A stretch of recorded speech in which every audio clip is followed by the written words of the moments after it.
Occasion ఏదైనా location ఎక్కడైనా తెలుగువారి వేడుక అంటే ఆలివ్ మిఠాయి ఉండాల్సిందే. మిఠాయి అంటే ఆలివ్. మనశ్శాంతి కావాలంటే వెళ్ళాలి ఈషా ఫౌండేషన్ కి, భయపడాలంటే రావాలి ఈషా సినిమాకి. నాతో పాటు ఉన్నారు ఈషా మూవీ డైరెక్టర్ శ్రీనివాస్ గారు.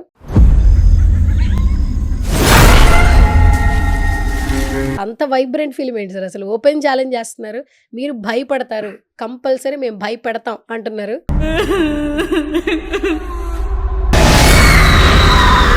కాదు సార్, ఇప్పుడు ఏ ప్రపంచంలో బ్రతికిపోతున్నాం మనందరం కూడా, ఇలాంటి టైంలో కూడా దయ్యాలు, ప్రేతాత్మలు, నిజంగా ఆత్మలు ఉన్నాయా? ఆత్మ అన్నది సపరేట్ గా ఏం లేదండి. దాన్ని ఆత్మ అన్నది మనలో ఉన్నటువంటి జీవమే ఆత్మ. ఈ చేతబడులు, వశీకరణ విద్యలు, ఇవన్నీ అంటే ప్రజలు కూడా చాలా ఈగర్ గా వెయిట్ చేస్తున్నారు. పొలిమేర 1, 2 విపరీతంగా సక్సెస్ అయిపోయింది. అండ్ క్యూరియస్ పెరిగింది ఇలాంటి ఇంటెన్స్ కాన్సెప్ట్స్ మీద. ఇందులో ఎంతవరకు ఉండబోతుంది కథలు? ఇందులో కంప్లీట్ గా ఒక కొత్త యాంగిల్లో ఉంటుంది.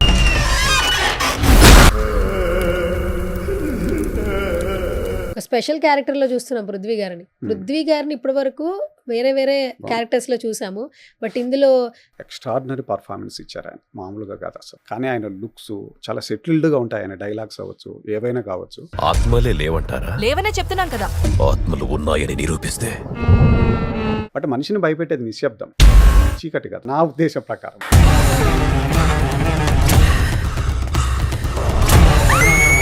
అండ్ ఈ సినిమాని ప్రజెంట్ చేస్తున్నారు దాము గారు, వంశీ గారు అండ్ బనివాస్ గారు. ఎంత నమ్ముంటే ఇలా ప్రమోట్ చేస్తారని ఒక నమ్మకం అయితే కలుగుతుంది. ఈ మధ్య కాలంలో సినిమా బాగుంటే బనివాస్ గారు సినిమా వెనకాల పరిగెడుతూ ఉంటారు. ఫస్ట్ నుంచి ఆయన అంతే, ఆ సినిమాని ప్రమోట్ చేసుకోవడానికి ముందుకెళ్తూ ఉంటారు. సో కొలాబరేషన్ ఎట్లా అనిపిస్తుంది? నిజంగా చెప్పాలంటే ఈ ఫిల్మ్కు వాళ్ళు ముగ్గురు యాడ్ అవ్వడం వల్లనే, దామోదర్ ప్రసాద్ గారు కావచ్చు, వాసు గారు కావచ్చు, వంశీ గారు కావచ్చు, కంటెంట్ బాగుండడం ఒక ఎత్తు, బట్ కంటెంట్ను జనాలకు పరిచయం చేయడం అనేది కూడా చాలా కీ. వాళ్ళు కనుక లేకపోతే ఆ ముగ్గురు, దామోదర్ ప్రసాద్ గారు కానీ, వాసు గారు కానీ, వంశీ గారు కానీ.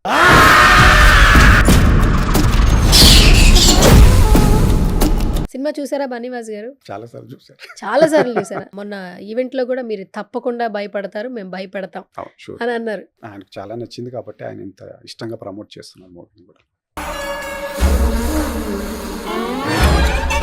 సినిమా తర్వాత ఇంకెక్కువ మాట్లాడతానన్నారు మొన్న ప్రెస్ మీట్ లో.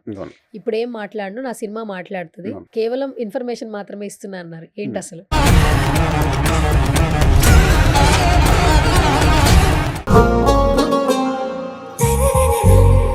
హాయ్ హలో నమస్తే, this is Suvarna. Welcome to సువర్ణతో సరదాగా. బేసికల్గా నా షో సరదాగా, బట్ నాతో ఉన్న గెస్ట్ మాత్రం సరదా కాదనమాట. తన సినిమాతో మనందరినీ బాగా భయపెట్టే ప్రయత్నం చేస్తున్నారు. ఇప్పటికే ట్రైలర్ టీజర్తో సక్సెస్ఫుల్గా ముందుకెళ్ళిపోతున్నారని చెప్పొచ్చు. ఇప్పటికే 2 మిలియన్ వ్యూస్ వచ్చాయి. మనశ్శాంతి కావాలంటే వెళ్ళాలి ఈషా ఫౌండేషన్కి, భయపడాలంటే రావాలి ఈషా సినిమాకి. సో రైట్, నాతో పాటు ఉన్నారు ఈషా మూవీ డైరెక్టర్ శ్రీనివాస్ గారు. అస్సలు లేట్ చేయొద్దండి. ఇంత బాగా భయపెడుతున్నటువంటి పర్సనల్గా ఎలా ఉంటారు, అండ్ ఈషాతో మన ముందుకు వచ్చేస్తున్నారు December 25th. ఆయనతో మాట్లాడదాం. హాయ్ సార్, ఎలా ఉన్నారు? ఫైన్. చూడడానికి చాలా కూల్ గా ఉన్నారు. ఏంటి సార్ అంత వైబ్రెంట్ ఫిల్మ్ ఏంటి సార్, అసలు ఓపెన్ ఛాలెంజ్ చేస్తున్నారు, మీరు భయపడతారు, కంపల్సరీ మేము భయపెడతాం అంటున్నారు. లేదండి, అదే అనుకున్నప్పుడే. ఇప్పుడు కొన్ని ఉంటాయి మనకు, ఒక్కోసారి ఒక ఫిల్మ్ చేయాలి అనుకున్నప్పుడు దాన్ని ఒక ఎక్స్ట్రీమ్ చేయగలిగే ప్రయత్నం చేస్తేనే దాంట్లో ఒక ఇది వస్తుంది అనేది నా ఫీలింగ్. అందుకని హర్రర్ అన్నది ఇప్పుడు అనుకొని చేద్దాం అనుకున్నప్పుడు డెఫినెట్గా అది ఒక, అంటే నెక్స్ట్ ఒకవేళ మళ్ళీ మనమే సినిమా చేయాలన్నా ఒక చిన్న ఒక మార్క్ లాగా ఉండిపోవాలి అనే ఒక ఆలోచన అనమాట. అందువని దానికి ఆ వర్క్ చేసాము, బట్ బాగా వచ్చిందని అనుకుంటున్నాము. చూడాలి. బాగా భయపెట్టారు సార్ ఫస్ట్ ఆఫ్ ఆల్, అందుకే 2 మిలియన్ వ్యూస్ యాక్చువల్లీ. అవునవును. బయట నుంచి ఎట్లాంటి కాంప్లిమెంట్స్ వస్తున్నాయి? అదే వస్తున్నాయి. మనం కూడా ఎవరో జర్నలిస్టులు అడిగారు, సార్ ఎందుకు అంత రూత్లెస్గా చేశారు అని, ఏదో కొన్ని షార్ట్స్ గురించి చెబుతూ ఆ సుత్తితో తల మీద కొట్టేది ఒకటి, 4 కోసుకునే షార్ట్ ఒకటి. బట్ అదే చెప్పాను, అంటే ఆ కంటెంటే అది, ఆ డ్రైవ్లోనే వస్తాయి అనమాట. అవి మీకు సినిమా చూస్తే అర్థమవుతుంది. ఓకే సార్, ఇదేంటి రియలిస్టిక్ రియాలిటీలో ఉన్న ఏ కాన్సెప్ట్, ఏ బేస్డ్తో వస్తున్నారు? రియల్ అనేది ఏముండదు అసలు. సోల్స్ ఇవన్నీ కూడా ఫిక్షనే మన లైఫ్లో, ఇవన్నీ మన బిలీఫ్స్ ఇవి. బట్ ఇందులో ఒక డైలాగ్ ఉంటుంది. మనం చాలా మంది వీటిని మూఢనమ్మకాలు అనుకుంటారు, చాలా ఉంటాయి. కానీ వరల్డ్లో 2 ఉన్నాయి, దాన్ని నమ్మే వాళ్ళు ఉన్నారు, నమ్మని వాళ్ళు ఉన్నారు. అదొక మిస్టరీగానే ఉండిపోయింది మనకు. సృష్టి పుట్టినప్పటి నుండి కూడా దానికి సమాధానం లేదు. బట్ అందుకే ఇందులో ఒక చోట చెప్తాం అనమాట, ఇది మూఢనమ్మకాలు కదా ఇవన్నీ అని. దానికి ఒక పర్సన్ రిప్లై ఇస్తాడు, ఏంటి అని అంటే, మనకు జరగనంత వరకు ఏదైనా మూఢనమ్మకమే, మనకు జరిగిన మరుక్షణం అదే నమ్మకంగా మారుతుంది అని అంటాడు. నిజంగా ఈవిల్స్ను ఫేస్ చేసిన వాళ్ళు ఉంటే ఒకవేళ వాటిని, వాళ్ళని అడిగితే వాళ్ళ సమాధానం వేరు ఉంటుంది. కాబట్టి ఆ కాన్ఫ్లిక్ట్ అనేది ఉంటుంది మూవీలో మెయిన్. ఓకే, కాదు సార్, ఇప్పుడు జనరేషన్ మారిపోయింది, Hmm. టెక్నాలజీ అభివృద్ధి చెందింది, Hmm. డిజిటల్గా చాలా ముందుకెళ్తున్నాం. Hmm. నెక్స్ట్ ఏ ప్రపంచంలో బ్రతకపోతున్నాం మనందరం కూడా, Hmm. అంటే ఇట్స్ లైక్ మిషన్స్, Hmm. అలాంటి లైఫ్ కూడా లీడ్ చేయబోతున్నాం. Hmm. ఇలాంటి టైంలో కూడా Hmm. దయ్యాలు, ఆత్మలు, ప్రేతాత్మలు Hmm. అసలు ఉన్నాయా? నిజంగా ఆత్మలు ఉన్నాయా? ఉన్నాయని అదే చెప్తున్నారు కదా, పెద్ద పెద్ద వాళ్ళే చెప్పారు. ఆత్మ అన్నది సపరేట్గా ఏం లేదండి. దాన్ని ఆత్మ అన్నది మనలో ఉన్నటువంటి జీవమే ఆత్మ. అది శ్రీకృష్ణుడు మహాభారతంలో కూడా అదే చెప్పాడు, ఆత్మ నశిన్స్ అనేది అని. స్వామి వివేకానంద గారి కొటేషన్ కూడా ఉంటుంది, human soul is infinite, immortal, omniscient and does not die with the death of the body. Soul అనేది ఎప్పుడూ ఒక జన్మ నుంచి ఒక జన్మ క్యారీ అవుతూ వెళ్తూ ఉంటుంది. సోల్ బ్యాడ్ కాదు, బట్ ఆ సోల్కు ఉన్నటువంటి థర్స్ట్ అవ్వచ్చు, దానికి ఉన్న ఫీలింగ్స్ అవ్వచ్చు, దాన్ని మనం దయ్యంగానో అది చేసే పనుల వల్ల మనం చేస్తున్నాం తప్ప, అది ఉంది అన్నది అయితే ఫస్ట్ నుంచి బిలీవ్ చేస్తున్నాను, నేను బిలీవ్ చేస్తాను. మనం ఇంత టెక్నాలజీ అంటున్నాం, ఈ రోజు కూడా ఒక రాకెట్ను ప్రయోగించినప్పుడు దానికి పూజ చేసి భగవంతుని నమ్మే మనం పంపిస్తున్నాం. అలాంటప్పుడు అది ఉన్నప్పుడు ఇప్పుడు ఇది ఉంటుంది. ఓకే. అండ్ బ్లాక్ మ్యాజిక్ గురించి కూడా మళ్ళీ చూపించడం జరిగింది ఈ మధ్య కాలంలో. ఏంటంటే ఈ చేతబడులు, వశీకరణ విద్యలు, ఇవన్నీ అంటే ప్రజలు కూడా చాలా ఈగర్గా వెయిట్ చేస్తున్నారు. అందుకే పొలిమేర 1, 2 విపరీతంగా సక్సెస్ అయిపోయింది. Okay okay. అండ్ క్యూరియస్ పెరిగింది ఇలాంటి ఇంటెన్స్ కాన్సెప్ట్స్ మీద. ఇందులో ఎంతవరకు ఉండబోతుంది కథలు? ఇందులో అలా ఉండదండి. ఇది మీరు కంప్లీట్గా ఒక కొత్త వేరే యాంగిల్లో ఉంటుంది. అంటే బ్లాక్ మ్యాజిక్ అది ఇంకోటి అనేది మీకు మూవీస్ చూసిన తర్వాతే అర్థమవుతుంది. కానీ రెగ్యులర్గా ఇప్పుడు మనం పొలిమేర లాగా ఇంకో దాంట్లో ఆ బ్లాక్ అలాంటిది అయితే కాదు. ఇది దీని పర్పస్ వేరు ఉంటుంది, దాన్ని కొంచెం అథెంటిక్గా చెప్పాల్సి వచ్చింది. ఓకే. అండ్ ఈ భయపెట్టడం అనేది నిజంగా క్రూషియల్, అంటే చాలా కష్టం డైరెక్టర్కి కూడా. మాటలతో పాటు విజువలైజేషన్ అనేది తీసుకురావాలి మ్యాక్సిమం వరకు. కథ చెప్పే ప్రయత్నంలో మ్యూజిక్ కలిసి రావాలి, ఆర్టిస్టుల ఎక్స్ప్రెషన్స్ కలిసి రావాలి. అంటే ఈ సినిమా ఎంతవరకు కలిసి వచ్చిందని మీ అభిప్రాయం? ఎందుకంటే టీజర్ ట్రైలర్ చాలా బాగా నచ్చింది అందరికీ. చాలా రోజుల తర్వాత భయపడ్డాం అంటున్నారు ఆ ట్రైలర్ చూస్తుంటే అందరూ. సో మీకు ఎట్లా? లేదండి, నాకు కూడా మేము అనుకున్నప్పుడు ఒకటే అనుకున్నాము. స్క్రిప్ట్ రాసుకున్నప్పటి నుంచి కూడా స్క్రిప్ట్ ఎగ్జిక్యూట్ అయ్యి స్క్రీన్ మీదకి వచ్చిన తర్వాత డెఫినెట్గా స్క్రిప్ట్ రైటింగ్ స్టేజ్ నుంచి కూడా స్క్రీన్ మీదకి వచ్చిన తర్వాతనే ఇంకా బాగా వచ్చింది అనిపించింది. దానికి తోడు ఇప్పుడు టెక్నికలీ సౌండ్ అవ్వచ్చు, సౌండ్ డిజైన్, ఇవన్నీ కూడా యాడ్ అయిన తర్వాత డెఫినెట్గా మేము అనుకున్న దానికన్నా కూడా మంచి అవుట్పుట్ వచ్చింది. 100%. అండ్ త్రిగుణ్ కనిపిస్తున్నారు చాలా రోజుల తర్వాత. అండ్ మీరు కథతో ఒక కొలాబరేషన్ ఉండింది, అప్పట్లో ఒక సెన్సేషన్ క్రియేట్ చేసి ఉండొచ్చు ఐ థింక్ సో. అంటే ఆ కథ మళ్ళీ ఇప్పుడు వస్తే ఇంకా బాగా కనెక్ట్ అయిపోదాం అనిపిస్తుంది. మీ ఫీలింగ్ ఏంటి? అంటే కథను తీసుకొచ్చింది మీరే కాబట్టి డైరెక్టర్గా. అది చెప్పలేమండి, అదే అంటున్నాను. ఇవన్నీ భగవంతుడు ఏదో రాస్తాడు, ఏది ఎప్పుడు ఎందుకు జరగాలనేది. కాబట్టి దాని గురించి నేను ఇప్పుడేమి, అది ఏంటో మళ్ళీ కలిసాము ఇన్ని సంవత్సరాల తర్వాత. మళ్ళీ మేబీ డెఫినెట్గా ఇది కథ మూవీ కన్నా ఇది డెఫినెట్గా చాలా బాగుంటుంది, ఇంకా చాలా స్ట్రాంగ్ ఉంటుంది. పర్ఫార్మెన్సెస్ కావచ్చు, ఎవ్రీథింగ్. అండ్ ఒక స్పెషల్ క్యారెక్టర్లో చూస్తున్నాం పృథ్వీ గారిని ఇప్పటి వరకు వేరే వేరే క్యారెక్టర్స్లో చూసాము. బట్ ఇందులో మన అరుంధతి సినిమాలో షియాజీ షిండేలా అనిపిస్తూ ఉన్నారు కొంచెం. ఆ లుక్స్ కావచ్చు, వాట్ ఎవర్, అదంతా కూడా. ఏంటి ఆయన క్యారెక్టరైజేషన్ ఎలా ఉండబోతుంది? ఆయనది కీ క్యారెక్టర్ ఈ మూవీలో. ఆయనది ఎక్స్ట్రాడినరీ పర్ఫార్మెన్స్ ఇచ్చారు ఆయన, మామూలుగా కాదు అసలు. ఇన్నిసార్లు మేము మూవీ చూస్తున్నాము, కానీ ఆయన లుక్స్ చాలా సెటిల్డ్గా ఉంటాయి. ఆయన డైలాగ్స్ అవ్వచ్చు, ఏవైనా కావచ్చు, ఎక్స్ట్రాడినరీగా పర్ఫామ్ చేశారు ఆయన. ఓకే. అండ్ హెబ్బా అండ్ సిరి హనుమంత్ ఏంటి సార్, వీళ్ళ క్యారెక్టర్స్ అంతా భయపడుతూనే ఉంటాయా? మనల్ని భయపెడతారా, వాళ్ళు భయపడతారా? రెండూ ఉంటాయండి. అంటే ఒక్కో టైంలో ఒక్కొక్కరు ఎఫెక్ట్ అవుతూ ఉంటారన్నమాట మూవీలో. ఆ సిచ్యువేషన్స్ వాళ్ళు ఎఫెక్ట్ అయినప్పుడు వాళ్ళకు ఉన్నటువంటి దీని ప్రకారం ఎలా రియాక్ట్ అవుతున్నారు అన్నది మెయిన్. ఓకే. అంటే ఇప్పుడు మనకి సినిమా చూస్తే ఫస్ట్ నుంచి ట్రైలర్ లాంచ్ ఈవెంట్ అప్పుడు 15th రిలీజ్ అవ్వాలి, పోస్ట్పోన్ అయింది. ముందు 12th రిలీజ్ అవ్వాలి, పోస్ట్పోన్ అయింది. అండ్ ఈ సినిమాని ప్రజెంట్ చేస్తున్నారు దాము గారు, వంశీ గారు అండ్ బనివాస్ గారు. అంటే సినిమాని ఎంత నమ్ముంటే ఇలా ప్రమోట్ చేస్తారని ఒక నమ్మకం అయితే కలుగుతుంది. ఈ మధ్య కాలంలో సినిమా బాగుంటే బన్నివాస్ గారు సినిమా వెనకాల పరిగెడుతూ ఉంటారు. ఫస్ట్ నుంచి ఆయన అంతే, ఆ సినిమాని ప్రమోట్ చేసుకోవడానికి ముందుకెళ్తూ ఉంటారు. సో కొలాబరేషన్ ఎట్లా అనిపిస్తుంది?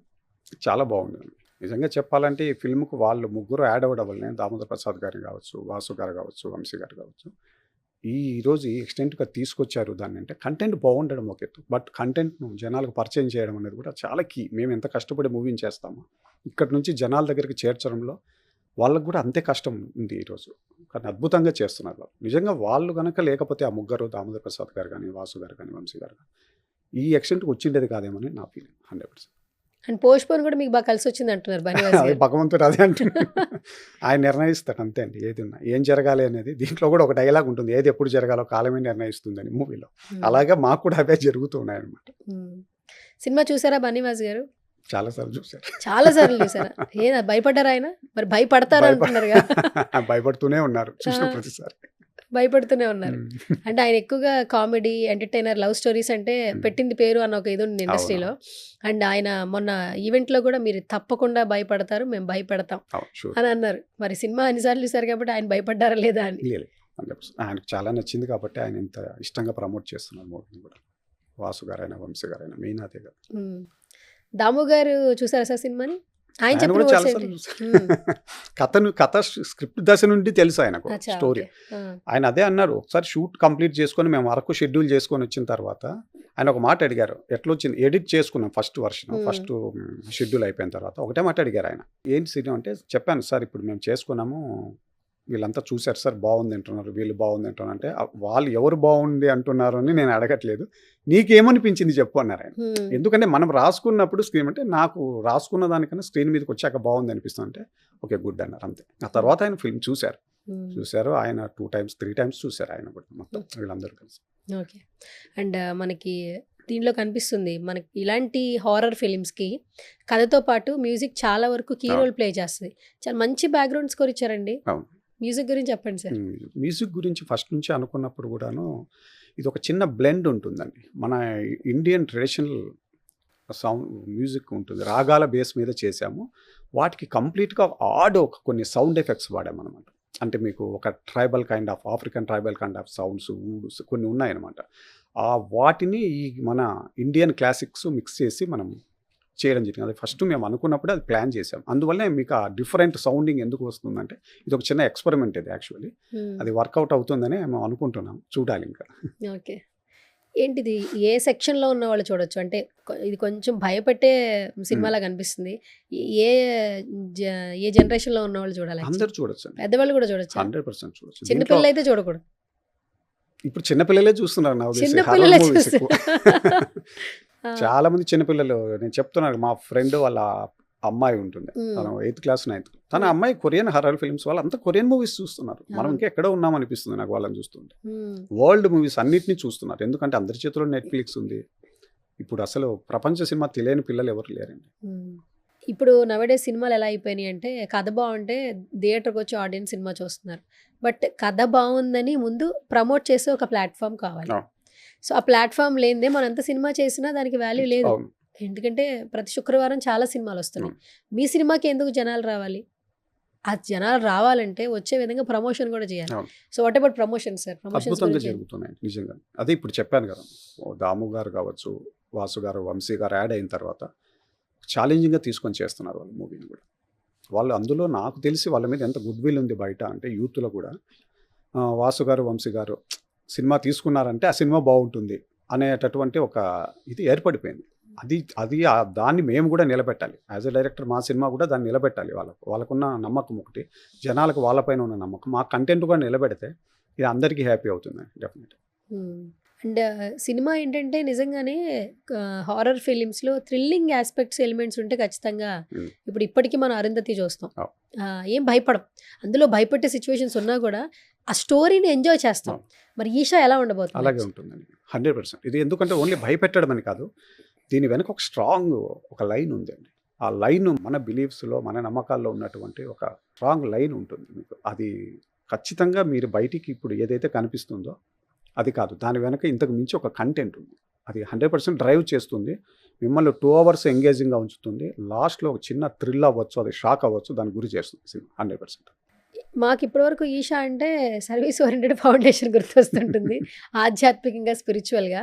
మరి ఏంటి సార్ ఈ హారర్ ఫిలింకి ఈషా అనే టైటిల్ ఎందుకు పెట్టారు మీరు? అంటే అన్నిటికీ ఆయన భగవంతుడు అంతే. ఈషా అంటే మనకు శివుడికి చెప్తాం, పార్వతిని పిలుస్తాం, what ever it, but God of death అంటాం.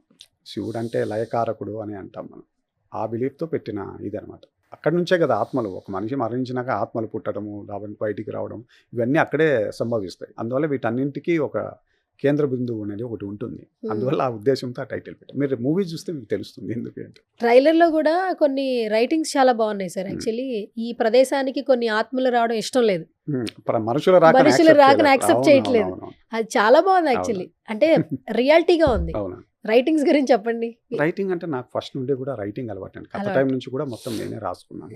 అంటే ఇందులో కూడా అదే జనరల్గా ఇప్పుడు ఒక ప్లేస్కి వెళ్తాము, మనం ఏం చెప్తాము, ఒక ప్లేస్కి వెళ్ళినప్పుడు ఆ ప్లేస్ని చూపించేప్పుడు ఈ ప్లేస్లో చాలామంది చనిపోయారు, ఈ ప్లేస్లో దయ్యాలు ఉన్నాయి, లేదా ఈ ప్లేస్లో ఆత్మలు ఉన్నాయని రెగ్యులర్గా స్టార్ట్ చేసామనుకోండి, ఆ డెప్త్ మిస్ అవుతుంది. అందువల్ల మేము దీంట్లో ఒక డైలాగ్ ఉంటుంది. స్టార్ట్ చేయడమే ఒక ప్లేస్ గురించి చెప్పేటప్పుడు పృథ్వీ గారు ఒక మాట చెప్తారు. మనుషుల్లాగే కొన్ని స్థలాలు కూడా పుట్టుకతోనే శాపగ్రస్తమై ఉంటాయి, తర్వాత క్రమంగా అవి ఆత్మలకు నిలయాలుగా మారతాయి అని ఒక డైలాగ్ ఉంటుంది. అంటే కొన్ని స్థలాలు కూడా అదే పుట్టుకతోనే మనుషుల్లాగే కొన్ని స్థలాలు కూడా శాపగ్రస్తమై ఉంటాయి అని అంటాడు. మనం కొంతమంది చూస్తాం, అంగవైకల్యంతో పుట్టడమో మానసిక వైకల్యంతో పుట్టడమో చాలామందిని చూస్తుంటాం. ఎందుకు ఇవన్నీ కూడా ఏంటంటే శాపగ్రస్తమై ఉంటారంటారు. ఎన్నో జన్మల నుంచి మనం చేసుకుంటున్న కర్మఫలాల వల్ల మనుషులు అలాగ పుట్టుకతోనే కొందరు వైకల్యంతో పుడతారు. అలాగే కొన్ని స్థలాలకు కూడా అది ఉంటుంది అంటారు. అందుకే మనకు మన భారతదేశంలో కట్టిన టెంపుల్స్ అన్నీ కూడా ఒక పవిత్రమైన ప్లేస్ని ఎంచుకొనే అప్పుడున్న గురువులు కావచ్చు, స్వాములు కావచ్చు, వాళ్ళందరూ ఎంచుకొనే కట్టారు. అంటే స్థలాలకు కూడా ఆ ఎఫెక్ట్ ఉంటుంది. అలాగే నెగిటివ్ ప్లేసెస్ ఉంటాయి, అలాగే పాజిటివ్ ప్లేసెస్ ఉంటాయి. దాన్ని డిస్కస్ చేయడమే దీనికి ఉన్నాయి. ఎందుకు ఇలా హారర్ ఫిలిం రాసుకోవాలనిపించింది మీకు? అది కంపల్సరీ అదేం కాదు. ఒకసారి ఎందుకో ఒక ఐడియా వచ్చింది. ప్రయత్నం దాని చే- వెనుక నాకు ఒక ఇన్సిడెంట్ జరిగింది. ఆ ఇన్సిడెంట్ ఎందుకో నన్ను కొద్దిగా కదిలించింది. అది దానివల్ల ఎందుకో ఆలోచనలోంచి పుట్టిన ఒక కథ అన్నమాట. అంటే ఇప్పుడు ఈ కథ వల్ల చూసే ఆడియన్స్కి ఏం తెలుసుకుంటే, ఇప్పుడు నవేడేస్ ఏంటంటే ఏ సినిమా చూసినా ఒక message oriented, it's like entertainment కావచ్చు, వాట్ ఎవర్. ఈ సినిమా చూసిన తర్వాత ఆడియన్స్ ఏం గ్రాప్ చేస్తారు, ఏం మోటివేట్ ఒక అవుతారు? ఆలోచన చేస్తారు. ఇందులో ఒక పాయింట్ ఉంటుంది. ఇలా ఉంటుందా, ఇలా ఉండొచ్చా, నిజంగా ఇలా జరుగుతుందా అని ఒక ఆలోచన అయితే వస్తుంది. అది ఏంటి అన్నది మూవీ క్లైమాక్స్ చూస్తే తెలుస్తుంది. మొత్తం ఎంత సినిమా సార్ ఇది? లెంత్ అంతా 2 hours 5 minutes, 2 hours 6 minutes. Okay. Length original length of the film Original length of 2 the- hours లోపే ఉంటుంది. Yeah. మిగతా రోలింగ్ టైటిల్స్ ఇవన్నీ పక్కన 158 to 2 hours లో ఉంటుంది. మొత్తం అంతా నైట్ షూటే. మరి ఇద్దరు ఆడపిల్లలు అంటే నాకు ట్రైలర్ లో మొత్తం అంతా నైట్ చూపించారు, మమ్మల్ని భయపడడం కోసమేమో మేబీ. డే కూడా ఉంటుంది, బట్ జనరలీ డే కూడా హార్ఫింగ్. ఇప్పుడు రాత్రి మనం అనుకుంటామండి, మనం జనరల్గా మనం సైకాలజీ ఏంటంటే మనకు తెలుసో తెలియదు అనుభవం. పగలు భయపెట్టదు, రాత్రి భయపెడుతుంది అని. నాకు తెలిసి చీకటి కాదు మనిషిని భయపెట్టేది, నిశ్శబ్దం. మీరు పగలైనా సరే ఒక ఒంటరి ప్రదేశంలో ఎక్కడ ఎవరు లేని ప్రదేశం ఉంటే అది మనకు భయం వేస్తుంది. అదే చీకట్టు మన చుట్టూ ఎవరైనా ఉన్నారనుకోండి, మనకు భయం వేయదు. జనరల్గా మనకు తెలియకుండా మనం చీకటి భయపెడుతుంటాం, బట్ మనిషిని భయపెట్టేది నిశ్శబ్దం, చీకటి కాదు, నా ఉద్దేశం ప్రకారం. మరి సిరి హనుమంత్ అలాగే హెబ్బా పటేల్ పరిస్థితి అండి, భయపడ్డారా షూట్ చేసేటప్పుడు ఎక్కడో ఒక చోట? వాళ్ళు ఏం భయపడరండి, వాళ్ళు భయపెడుతూ ఉంటారు అందరూ. భయపెడుతూ అవునా? కానీ చాలా బాగా చేశారు, ఎక్స్ట్రాడినరీగా పర్ఫామ్ చేశారు. హెబ్బాని కొంచెం డిఫరెంట్ క్యారెక్టర్ లో చూసాం ఇందులో. Hmm. ఇప్పటి వరకు ఆమె చేసిన క్యారెక్టర్స్ వేరు, ఈ సినిమాతో నెక్స్ట్ వేరే చేంజ్ అయితే కనిపిస్తుంది. సో వాట్ అబౌట్ తన క్యారెక్టర్ గురించి చెప్పాలంటే ఏం చెప్తారు? ఈ నలుగురు ఫ్రెండ్స్ క్యారెక్టర్స్ అండి. చైల్డ్హుడ్ నుంచి మీరు చూసింటారు ట్రైలర్. అవును, అవును. చిన్నప్పటి నుండి కలిసి పెరిగినటువంటి నలుగురు స్నేహితుల కథ. వాళ్ళకు చిన్నప్పుడే వాళ్ళ మెదడులో ఒక ప్రశ్న వస్తుంది, ఆ ప్రశ్నకు సమాధానం వెతికే క్రమమే ఈ సినిమా. నాలుగు మంచి క్యారెక్టర్స్, నలుగురు కూడా అద్భుతంగా పర్ఫామ్ చేశారు. ఈ ఆర్టిస్టులు అందరూ అండి, నేను ఇప్పుడు చెప్పడం కాదు, మీరు రేపు స్క్రీన్ మీద చూస్తే డెఫినెట్లీ ఈ 4 members కావచ్చు. మైమధు గారు క్యారెక్టర్ చేశారు, మధు గారు, పృథ్వీ గారు కావచ్చు, ఇంకొక అమ్మాయి చేసింది ఉషా అని, పోస్టర్స్ మీద ఉంటారు, బ్లాక్ ఎక్స్ట్రాడినరీగా పర్ఫామ్ చేశారు. ఇప్పుడు ఈ అఖిల్ని రాజువడ్స్ రాంబాయ్ తర్వాత తీసుకున్నారు. లేదు లేదు లేదు లేదు, రెండు ప్యారలల్గా జరిగాయి. నాకు అవి చేస్తున్నారని కూడా తెలియదు. ఓకే. లక్కీ వాటితో పాటు ఇది జరుగుతూ ఉంది. పాపం అతను కూడా 2-3 films చేస్తూ ఉన్నాడు, స్ట్రగుల్స్లో ఉన్నాడు. లక్ అంతే, ముందు టక్మని అతని ఫిల్మ్ రిలీజ్ అయింది, మంచి. బట్ చాలా మంచి ఆర్టిస్ట్ అబ్బాయి. ఇప్పుడంతా ఈ రాజువడ్స్ రాంబాయ్ భూమింగే నడిచింది ముందంతా కూడా. అండ్ అతను చాలా బాగా యాక్ట్ చేశాడని అందరూ రివ్యూస్ కూడా ఇచ్చారు. మంచిగానే ఫాలోవర్స్ అయితే పెరిగారని చెప్పొచ్చు ఆ సినిమా తర్వాత. అంటే ఇది కొంచెం ప్లస్ అవుతుంది అనిపిస్తుంది సార్, ఎందుకంటే ఇప్పుడు తను నోన్ ఫేస్ అయిపోయాడు అఖిల్ అనే అతను. రాజువడ్స్ రాంబాయ్ ద్వారా యాజ్ ఏ హీరోగా అందరికి మూవీ ప్లస్ అవుతుంది. ఓకే. తన క్యారెక్టరైజేషన్ కూడా బాగా ఎంగేజ్ చేసేలా ఉంటుందా? నలుగురివి చాలా బాగుంటాయి. నలుగురు 7 characters ఉంటాయి మూవీలో. ఇందులో ఆ 7 characters కూడా వాటి యొక్క ప్రతి క్యారెక్టర్కి ఒక స్పేస్ ఉంటుంది. స్పేస్లో ఎక్స్ట్రాడినరీగా వాళ్ళు పర్ఫామ్ చేసేసారు. వాళ్ళకి చూపించాల్సిన సిచ్యువేషన్స్లో ఎక్స్ట్రాడినరీగా అందరూ బాగా చేశారు. అప్లోడ్ అయిన చాలా తక్కువ టైంలోనే 1 million వ్యూస్ అనేది నార్మల్ విషయం కాదు. మరి ఆడియన్స్కి ఏం నచ్చుతుంది అంటారు? అంటే ఈ జానర్ నచ్చుతుందనే ఒక ఇదైతే వస్తుంది, నమ్మకం వస్తుంది. ఇట్స్ లైక్ బేబీ మీకు కాబట్టి యాజ్ ఎ డైరెక్టర్ మీకు ఎట్లా అనిపిస్తుంది? అంటే జనరల్లీ నేను కూడా హారర్ ఫిల్మ్స్ని ఇష్టపడతానండి. అంటే హారర్ యూత్ ఇష్టపడతారు ఫస్ట్ నుండి కూడా. ఇక్కడే కాదు మనకి కంజూరింగ్, అంతకుముందు ఎప్పుడో ఈవిల్ డెడ్ టైం నుంచి ఎగ్జార్సిస్ట్ తీసుకోండి, అలాగే కొరియన్ ఫిల్మ్స్ ద వెయిలింగ్ అని, ద మీడియం అనే ఒక ఫిల్మ్ వచ్చింది, థాయ్ మూవీ అనుకుంటారు, Malaysian or Thai film, extraordinary films. వాటికి హీరోలు ఏం అవసరం లేదు జనరలీ. దాంట్లో ఉన్న కంటెంటే ఒక హీరో అనమాట, అదే లాగేసుకుంటుంది జనాలు. కాబట్టి యాక్చువల్గా హర్రర్ ఫిల్మ్స్ అనేది ఆ ఇంట్రెస్ట్ క్రియేట్ చేయగలిగితే ఖచ్చితంగా మనకు సినిమా గ్రాప్ చేస్తున్న అటెన్షన్ అయితే తీసుకొస్తుంది ఆడియన్స్. ఏంటి సార్ ఇప్పుడు ఈ సినిమా తర్వాత ఇంకెక్కువ మాట్లాడతానన్నారు మొన్న ప్రెస్ మీట్లో. ఇప్పుడు ఏం మాట్లాడను, నా సినిమా మాట్లాడుతుంది, ఇప్పుడు కేవలం ఇన్ఫర్మేషన్ మాత్రమే ఇస్తున్నా అన్నారు. ఏంటి అసలు? ఏం లేదు అంటే ప్రతిదీ ఉంటుంది. అంటే ఇప్పుడు ఏదో అంటారు చూసారంటే, సక్సెస్ అయిన తర్వాత చెప్తేనే సిద్ధాంతం అంటే ఏదైనా. ఇప్పుడు అంతవరకు మాట్లాడేది ఏది కూడా దానికి వాల్యూ ఉండదు. బట్ అందరం కలిసి ఒక పెయిన్ ఎలా ప్లాన్ చేసుకున్నాము, ఎందుకంటే మేము ఈరోజు ఇంతమంది పెద్దవాళ్ళు కలిసి మూవీని బయటికి తీసుకొస్తున్న తర్వాత, దామోదర్ ప్రసాద్ గారు అవ్వచ్చు, వంశీ గారు అవ్వచ్చు, ఈరోజు సినిమాని చూస్తున్నాం. మేము మొదలుపెట్టే టైంకి మాకేమీ లేదు. మేము, మా టీము, మా ఫ్రెండ్ ఆ వెంకట్ అనే అబ్బాయి ప్రొడ్యూసర్గా, కేవలం మమ్మల్ని మేము నమ్ముకొని స్టార్ట్ అయ్యామన్నమాట. ఈరోజు ఈ స్థితికి వచ్చిందంటే అక్కడ నుంచి ఈ వరకు రావడానికి మా జర్నీలో మా స్ట్రగుల్స్ అవ్వచ్చు, మా పెయిన్స్ చాలా ఉంటాయి ఇవన్నీ. అందుకే వాటి గురించి సరదాగా సక్సెస్ అయిన రోజు చెప్పుకుంటే ఒకరికొకరు ఎంత వర్క్ చేసుకున్నారు, ఒక టీం లాగా ఎలా ఉన్నారు ఏంటనేది రివీల్ చేసుకోవాలి అంతే. Okay, done. Anyways nice interaction with you sir. Actually trailer చాలా బాగుంది, నిజంగానే ఆడియన్స్ నుంచి మంచి రెస్పాన్స్ వచ్చింది. 1 million వ్యూస్ అంటే ఇట్స్ లైక్ అందరికీ నచ్చినట్లే. అండ్ December 25th కోసం మేము కూడా ఈగర్గా వెయిట్ చేస్తున్నాం థియేటర్లో భయపడడానికి. అండ్ భయపడడానికి మీరు ఆల్మోస్ట్ రెడీ అయిపోయారు కాబట్టి టీం అందరూ కూడా. అండ్ ఫైనల్గా ఏం చెప్పేస్తారు ఆడియన్స్కి? నేను డెఫినెట్గా 25th ఉంటారండి. మిమ్మల్ని డిసప్పాయింట్ చెయ్యము అనేది మాత్రమే కాదు, మిమ్మల్ని ఖచ్చితంగా ఎగ్జైట్ చేస్తాము. 100% మిమ్మల్ని థ్రిల్కు ఫీల్ అయ్యేటట్లయితే చేస్తాం. ఆ గ్యారంటీ మాత్రం ఖచ్చితంగా ఇస్తాం మేము. Okay, done. All the very best sir. Thank you.